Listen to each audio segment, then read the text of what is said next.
बात चली है तो हम निवेदन कर दें कि भैया भारत में, भारत की संस्कृति में शादी विवाह एक बड़ा परम पवित्र कार्य होता है। पूर्ण पवित्रता से इसको निभाना चाहिए। इसको मजाक नहीं बनाइए, ये कोई आपके मजाक का विषय नहीं है। नशे में धुत पड़े हैं, होश नहीं है कुछ, और तो और छोरा का बाप शराब पी करके डीजे पे नाचता, आज मेरी यार की शादी है, होश ही नहीं है, पता ही नहीं क्या क्या कह रहा है, क्या बोल रहा है, क्या हो रहा है, ऐसी हालत खराब है। बताओ, भारतीय शादियों में नशा परोसा जा रहा है, इससे बड़ा दुख क्या होगा। विवाह में देवी देवताओं का आह्वान किया जाता है, आचार्य पाद मंत्रोच्चारण के द्वारा देवी देवताओं का आह्वान करते हैं, और वहां क्या, इस गंदगी से बचिए, पवित्रता से निभाइए, शादी ब्याह में उहड़पना मत करिए, अच्छे पवित्रता से करिए, जितना पवित्रता से हो सके। शराब पी पी करके नाच रहे डीजे पर, और ऐसे बावरे हो जाते हैं, कहते इतने नशे में धुत होते हैं कि डीजे भी बंद कर लो ना तो 2 घंटा तो जनरेटर की आवाज पे ही नाच लेंगे, ऐसे बावरे हो जाते हैं।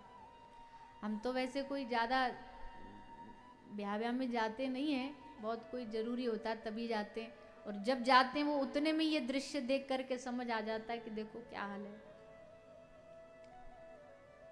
तो एक तो हम जब नशे की बात चली है तो वो भी कह दे कि भैया आज कथा का 7वां दिन है, किसी के जीवन में ऐसी कोई बुरी आदत हो ना, नशा करते हो, गलत खाते पीते हो, आज उसको कथा में यही दक्षिणा दे के जाना, हमको यही समर्पित कर जाना, यही स्वाहा कर जाना।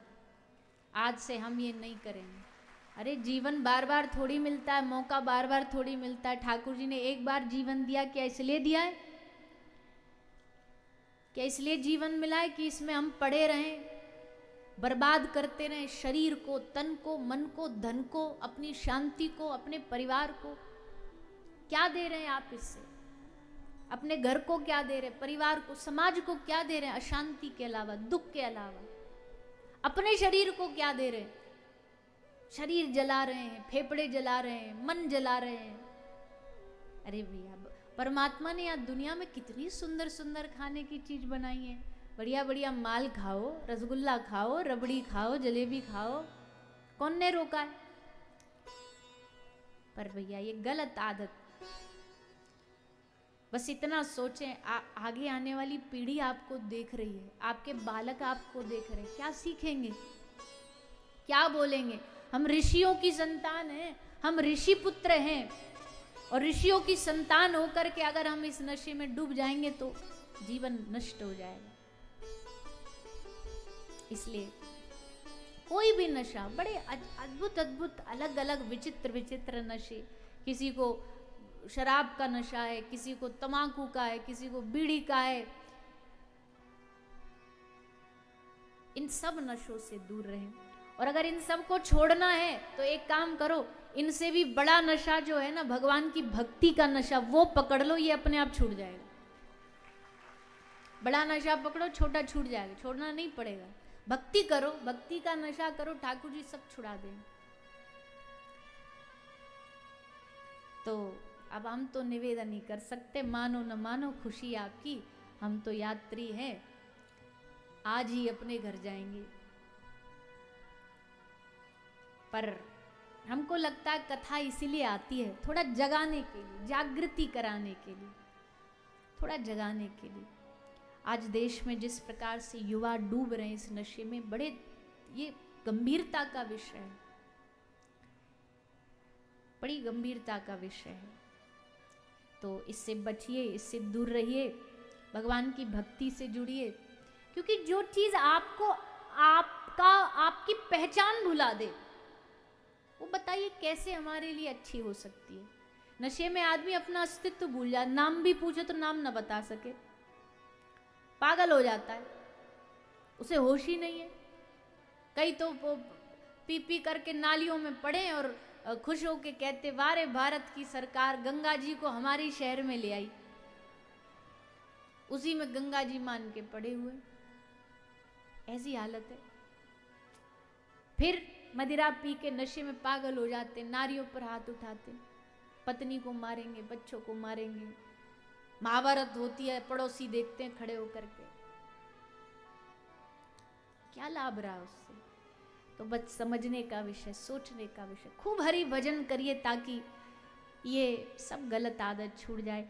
कोई ये तम्बाकू खाने, ये तो अब हम जाते जाते बिगाड़ के नहीं जाना चाहते आपसे, पर ये तो घर घर में है भैया। फाड़ी पन्नी डाला मुंह में, अब नाम भी पूछे ना तो वो वो वो वो, क्योंकि नाम बोलेंगे तो माल बाहर आ जाएगा। हमको तो समझ ही नहीं आता। जहां मन किया वहीं थूक बैठे, जहां मन किया वहीं। और हद तो देखो, उसकी पन्नी पे कितना बुरा दृश्य छपा होता है। उसकी जो पैकेट होती है, पहले कुछ समय पहले तो नहीं होता था, उस पर नहीं छपा जा। फिर भारत सरकार ने ये नियम लागू किया कि भैया देखो, इस स्वास्थ्य के लिए तम्बाकू हानिकारक है, तम्बाकू से कैंसर होता है, लिख दो इस पे, फोटो छाप दो। वो बड़ा विचित्र सा एक चित्र है, वो छाप दो तो देख के लोग डरेंगे। पर भैया आपको जान के हैरानी होगी, वो छापा गया, उसके बाद बिक्री कम नहीं हुई, डबल हो गई। एक आदमी गया तम्बाकू की दुकान पे, तम्बाकू की पैकेट खरीदी, तम्बाकू वाले ने दिया, वो ले करके घर आया तो उस पे लिखा था तम्बाकू खाने से खांसी होती है। तो पढ़ के लौट के भाग के गया और दुकान वाले को कहा, तूने हमको नकली वाला दे दिया, असली वाला दे। बोला असली वाला कौन सा? जिस पे लिखा होता तम्बाकू खाने से कैंसर होता है। ये तो खांसी वाला नकली है। पता है सब कुछ, सब जानते हैं कि इससे क्या होता है, पर फिर भी वहीं जाएंगे। तो हम तो कहते भैया, भागवत में एक भी बात कोई आपको अच्छी लगी हो, नेकाद आपके दिल को भाई हो, तो आज अपनी कोई भी कमी को, अच्छा छोड़ भी नहीं सकते तो हम तो इतना भी कह ले, संकल्प कर लो कि आज से अगर उसको 100 गुना करते थे तो आज से उसको 50 कर देंगे। 50 से 40 पे आएंगे, 40 से 30, 20, 10, और एक दिन भगवान की कृपा से हमारा जीवन एकदम नशा मुक्त हो जाए। सही बात कह रहे हैं हम नहीं कह रहे? पहले ये बताओ, गलत तो नहीं बोल रहे? मैयाओं को ज्यादा हाथ उठ रहे हैं क्योंकि बेचारी भुगत भोगी है, दिन रात कहती हैं, सुनते नहीं है। तो संकल्प करके जाइए, प्रार्थना करके जाइए भागवत जी से, हमारा जीवन पवित्र बने, हमारा आहार शुद्ध हो, हमारा जीवन शुद्ध हो। शुद्ध आहार करने वाले का हृदय शुद्ध होता है, और शुद्ध हृदय के वाले के हृदय में ही ठाकुर जी आते हैं। इसलिए इसी संकल्प के साथ श्री सुखदेव जी महाराज माता रुक्मणी जी का विवाह श्री कृष्ण के साथ द्वारिका में हुआ। ये कथा सुनाई आप सबने कल सुना। प्रद्युम्न महाराज पुत्र रूप में प्राप्त हुए। आगे कथा प्रसंग में भगवान के विवाहों का वर्णन आता है। ले लेना, मुझे ऐसी लगन की लगन। आगे भगवान के विवाह प्रसंग सुनाए जा रहे हैं। भगवान श्री कृष्ण का दूसरा विवाह होता है श्री जामवती जी के साथ, महाराज जामवंत की पुत्री जामवती जी। तीसरा विवाह हुआ सत्राजित की पुत्री सत्यभामा जी के साथ।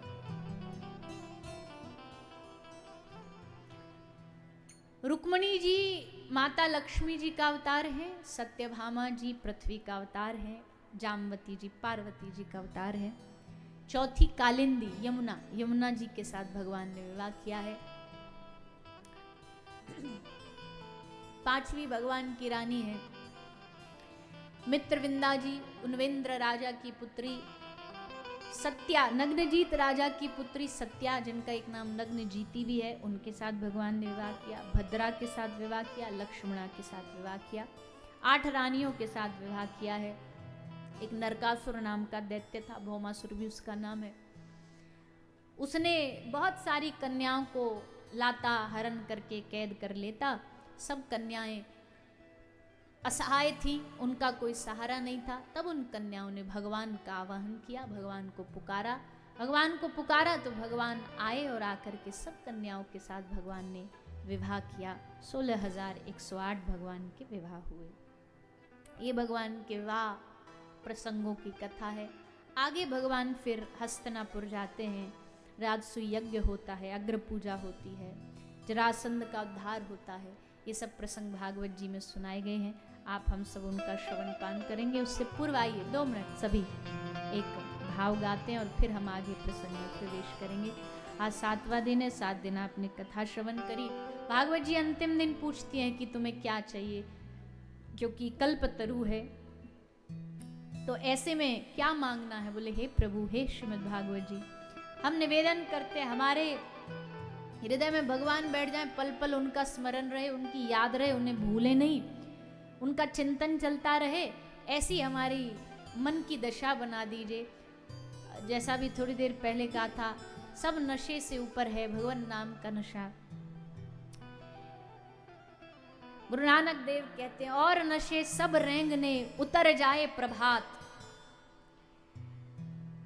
और नशे सब रेंगने उतर जाए प्रभात। सुबह होते होते तक सब उतर जाता है। और नशे सब रेंगने उतर जाए प्रभात, पर नाम खुमारी नानका चढ़ी रहे दिन रात।